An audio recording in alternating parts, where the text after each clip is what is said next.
জানিয়ে দেব এই মুহূর্তে পাওয়া সর্বশেষ আপডেট বাংলা সংবাদ। শুরুতেই শিরোনাম। শুরুতেই জানাবো ধানমন্ডি ৩২ ঘটনার প্রতিশোধ নেয়ার জন্য ক্রোধে উন্মাদ প্রায় শেখ হাসিনা, আওয়ামী সিনিয়র নেতার বক্তব্য। প্রিয় দর্শক, পুরো রিপোর্টটি উপস্থাপন করছি, ভিডিওটি না টেনে দেখতে থাকুন। এবং বাংলাদেশ ভারত সম্পর্কে স্বস্তি আসবে কিভাবে, থাকছে বিস্তারিত প্রতিবেদন। এতক্ষণ শুনছিলেন সংবাদ শিরোনাম, এখন থাকছে বিস্তারিত। ধানমন্ডি ৩২ ঘটনার প্রতিশোধ নেয়ার জন্য ক্রোধে উন্মাদ প্রায় শেখ হাসিনা, আওয়ামী সিনিয়র নেতার বক্তব্য। বিশিষ্ট প্রবাসী সাংবাদিক জুলকারনাইন সায়েদ তার ব্যক্তিগত ভেরিফাইড ফেসবুক পোস্টের মাধ্যমে এক আওয়ামী সিনিয়র নেতার বক্তব্য তুলে ধরেছেন। বাংলাদেশ সময় রাত আনুমানিক ৩টায় জুলকারনাইন সায়েদ এই পোস্ট করেন। পোস্টে সায়েদ উল্লেখ করেন, আওয়ামী লীগের বেশ সিনিয়র একজন নেতার সাথে কথা বললাম। তিনি যা বললেন তার সারমর্ম হল, ধানমন্ডি ৩২-এ আক্রান্ত হওয়ার আগ পর্যন্ত হাসিনা ও তার বোন রাজনৈতিকভাবে বেশ নিষ্ক্রিয় ছিলেন, কিন্তু ভবনটি ধ্বংসের পর সম্প্রতি তারা বেশ সক্রিয় হয়েছেন। হাসিনা এই ঘটনার প্রতিশোধ নেয়ার জন্য ক্রোধে উন্মাদ প্রায়। তিনি তার পোস্টে উল্লেখ করেন, কিন্তু দেশে কোনো নেতা না থাকায় কর্মীদের সংগঠিত করার মতো অবস্থা নেই। আর যেসব নেতা এখনও দেশে লুকিয়ে আছেন তারা এক প্রকারে আতঙ্কে আছেন।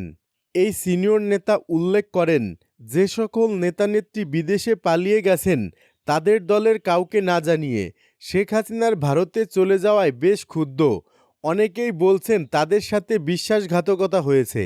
বিদেশে অবস্থানরত এ সকল নেতাদের একটা বড় অংশ বেশ অর্থ সংকটে আছেন বলেও তিনি জানান, কারণ এভাবে চলে যাওয়ার কারণে তারা কেউ তেমন টাকা পয়সা সাথে করে নিয়ে যেতে পারেননি। কারোই কোনো প্রস্তুতি ছিল না, আর বেশিরভাগই সম্পদ গড়েছেন অন্যের নামে, যা আদায় করতে তাদের বেশ বেগ পেতে হচ্ছে। উদাহরণ হিসেবে আমির হোসেন আমু এবং নজরুল হামিদ বিপুর কথা বলেন।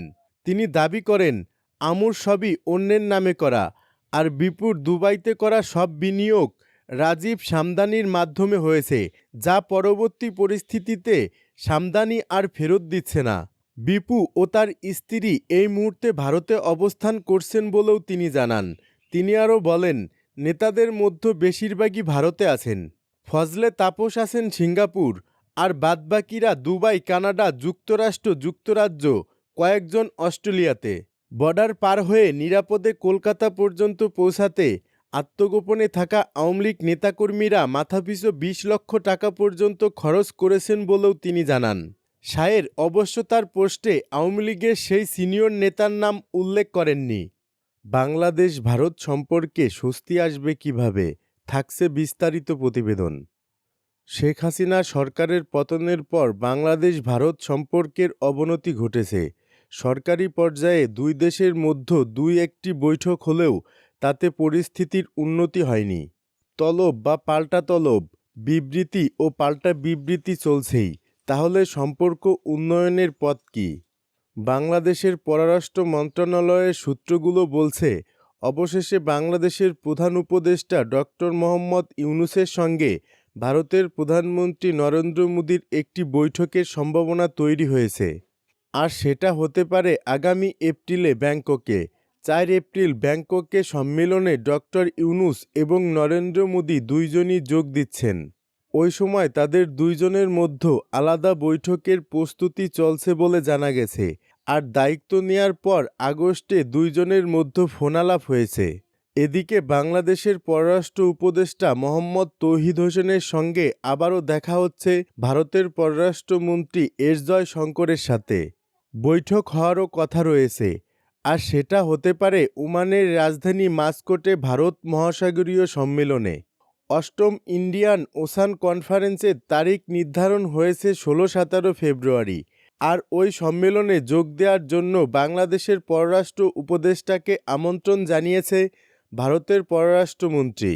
বাংলাদেশের পররাষ্ট্র উপদেষ্টা ওই বৈঠকে যোগ দিচ্ছেন এবং সম্মেলনের ফাঁকে তাদের দুইজনের বৈঠক হওয়ার কথা রয়েছে। এর আগেও অবশ্য তৌহিদ হোসেনের সঙ্গে জয়শঙ্করের বৈঠক হয়েছে গত বছরের সেপ্টেম্বরে জাতিসংঘের সাধারণ পরিষদের অধিবেশনের সময় নিউ ইয়র্কে। ওটা ছিল ৫ আগস্ট শেখ হাসিনা সরকারের পতনের পর অন্তর্বর্তী সরকারের পররাষ্ট্র উপদেষ্টার সঙ্গে ভারতের পররাষ্ট্রমন্ত্রীর প্রথম বৈঠক। পরিবর্তিত প্রেক্ষাপটে তখন দুই দেশ পারস্পরিক সম্পর্ক এগিয়ে নিতে সম্মত হয়। অন্যদিকে বাংলাদেশে ডক্টর ইউনূসের নেতৃত্বে অন্তর্বর্তী সরকার দায়িত্ব নেয়ার পর গত ডিসেম্বরে সাপ্তাহিক সফরে ঢাকা আসেন ভারতের পররাষ্ট্র সচিব বিক্রম মিস্রি। ১২ ঘণ্টার ওই বৈঠকে তিনি বাংলাদেশের পররাষ্ট্র সচিব মোহাম্মদ জসিমউদ্দিনের সঙ্গে বৈঠক ছাড়াও প্রধান উপদেষ্টা অধ্যাপক ডক্টর মোহাম্মদ ইউনূস, পররাষ্ট্র উপদেষ্টা মোহাম্মদ তৌহিদ হোসেন এবং সেনাপ্রধান জেনারেল ওয়াকারুজ্জামানের সঙ্গে সাক্ষাৎ করেন। এছাড়া আগামী ১৭ থেকে ২০ ফেব্রুয়ারি ভারতের নয়াদিল্লিতে ৪ দিনের ৫৫তম বিজিবি-বিএসএফ মহাপরিচালক পর্যায়ের বৈঠক হবে। তাহলে সমস্যা কোথায়? বলতে গেলে ৫ আগস্টের পর থেকেই বাংলাদেশের সঙ্গে ভারতের সম্পর্কের টানাপোড়েন শুরু হয়। ভারতের পররাষ্ট্র মন্ত্রণালয়ের নিয়মিত ব্রিফিংয়ে বাংলাদেশ ইস্যু থাকছেই, আর বাংলাদেশেও তাই।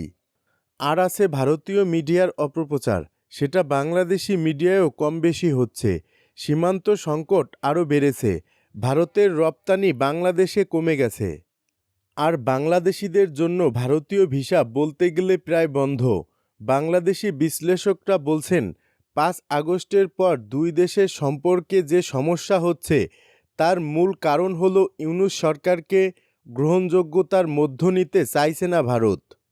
আর বাংলাদেশে ছাত্র জনতার অভ্যুত্থান নিয়ে তাদের মতো করে তারা ন্যারেটিভ তৈরি করেছে, সেটা ভারতীয় মিডিয়াও করেছে। তারা বাংলাদেশকে সমমর্যাদার প্রতিবেশী মনে করছে না। এইসবের বাইরে শেখ হাসিনা একটা বড় ইস্যু। বাংলাদেশ মনে করে ভারত শেখ হাসিনাকে আশ্রয় দিয়ে ঠিক করেনি, আর তাকে ফেরত না দিয়ে উল্টো তাকে বাংলাদেশের বিরুদ্ধে কাজে লাগাচ্ছে। সাবেক রাষ্ট্রদূত এম হুমায়ুন কবির বলেন, ভারত তো বলেই দিয়েছে যে তারা বাংলাদেশে একটি নির্বাচিত সরকারের অপেক্ষায় আছে, সেই সরকারের সঙ্গে তারা কাজ করতে চায়। এখান থেকেই বোঝা যায় অন্তর্বর্তী সরকারকে তারা কী চোখে দেখে। এটা তো এই দেশের জন্য সম্মানের নয়। শেখ হাসিনা একটা উপাদান। এটা ছাড়াও ৫ আগস্টের ছাত্র জনতার গণ অভ্যুত্থান, স্বাধীনতা, এইসব ব্যাপারে বাংলাদেশ নিয়ে ভারত ন্যারেটিভটাই পরিবর্তন করে দিতে চায়। আমাদের মধ্যে এখন একটা ধারণা তৈরি হয়েছে যে বাংলাদেশের অন্তর্বর্তী সরকারকে ভারত চায় না। পারস্পরিক অবিশ্বাস এবং অস্বস্তির কারণেই সম্পর্কটা স্বাভাবিক হচ্ছে না বলে আমার ধারণা, বলেন তিনি। এম হুমায়ুন কবির বলেন, তারা কোনোভাবেই বাস্তবতাকে মানতে চাইছে না। তাহলে এখন যারা বাংলাদেশে ক্ষমতায় আছে তারা কারা? এটা তারা না বুঝলে সম্পর্ক স্বাভাবিক হবে বলে মনে হয় না। আগে তারা যা চাইতো তাই পেত, এখন তো আর পায় না। আর ঢাকা বিশ্ববিদ্যালয়ের আন্তর্জাতিক সম্পর্ক বিভাগের অধ্যাপক ডক্টর লাইলুফার ইয়াসমিন বলেন, আমাদের রাজনৈতিক ভবিষ্যৎ আমরা নির্ধারণ করব। আমরা আমাদের অভ্যন্তরীণ বিষয় আমরা কিভাবে দেখব, কিভাবে সমাধান করব, সেটা আমাদের বিষয়। ভারতকে এটা বুঝতে হবে, তারা বাংলাদেশের সরকারকে অনির্বাচিত সরকার বলেছে, কিন্তু ভারত তো অনির্বাচিত আফগান সরকারের সঙ্গে কাজ করেছে। তারা আওয়ামী লীগ সরকারের সঙ্গে কাজ করে স্বাচ্ছন্দ্য বোধ করে। এই চিন্তা থেকে তাদের বেরিয়ে আসতে হবে। আর জাহাঙ্গীরনগর বিশ্ববিদ্যালয়ের সরকার ও রাজনীতি বিভাগের সাবেক শিক্ষক অধ্যাপক ডক্টর দিলারা চৌধুরী বলেন, ভারত বাংলাদেশকে সম্মানের চোখে দেখে না, এটাই বড় সমস্যা। তারা বাংলাদেশের অভ্যন্তরীণ বিষয়ে সবসময়ই মন্তব্য করে, এটা সম্পর্কের ক্ষেত্রে বড় বাধা। আর তারা যে বলছে বাংলাদেশে একটি নির্বাচিত সরকার এলে সম্পর্ক এগিয়ে নেবে, এটা অভ্যন্তরীণ বিষয়ে হস্তক্ষেপের শামিল। কারণ বাংলাদেশে এখন যে সরকার আছে তারা নির্বাচিতর চেয়েও বড়, তারা সবার সম্মানিত ও পছন্দের সরকার।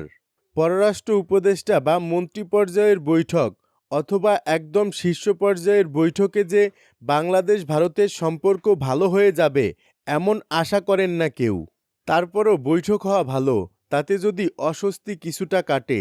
আর আমার মনে হয় সম্পর্ক সাবলীল হতে পারে যদি প্রফেসর ইউনূস ও নরেন্দ্র মোদীর মধ্যে কোনো বৈঠক হয়। আসলে পররাষ্ট্রমন্ত্রী বা উপদেষ্টা সচিব পর্যায়ে বৈঠকে এর কোনো সমাধান আসবে বলে আমার মনে হয় না। এই বৈঠকগুলো আসলে আনুষ্ঠানিকতা মাত্র, বলেন এম হুমায়ুন কবির। আর অধ্যাপক ডক্টর দিলারা চৌধুরীর মতে উপদেষ্টা বা প্রধান উপদেষ্টা বা প্রধানমন্ত্রী পর্যায়ে বাংলাদেশের সঙ্গে বৈঠক হলে সম্পর্কের বরফ গলতে পারে, স্বাভাবিক হওয়ার পথ তৈরি হতে পারে। তবে এর চেয়েও বড় বিষয় হলো ভারত যে চোখে বাংলাদেশকে দেখে, যেভাবে ট্রিট করে, এটা তাদের বদলাতে হবে। পরিবর্তনটা বুঝে মেনে নিতে হবে, আন্তরিক হতে হবে। বাংলাদেশকে তারা ছোট চোখে দেখে, সেটা হলে তো হবে না। অধ্যাপক ডক্টর লাইলুফার ইয়াসমিন মনে করেন, দুই দেশের মন্ত্রী বা শীর্ষ পর্যায়ের বৈঠক হলে সম্পর্কের বরফ গলতে পারে, কিন্তু তাতেও আমি মনে করি সময় লাগবে। কারণ সম্পর্কের দূরত্ব অনেক বেড়েছে। সবার আগে আমি মনে করি দুই দেশের মিডিয়াকেই তাদের লাগাম টানতে হবে। বিশেষ করে ভারতীয় মিডিয়া বাংলাদেশের বিরুদ্ধে ব্যাপক অপপ্রচার করছে। বাংলাদেশেও যে একদম হচ্ছে না তা কিন্তু নয়, তবে ভারতের তুলনায় অনেক কম।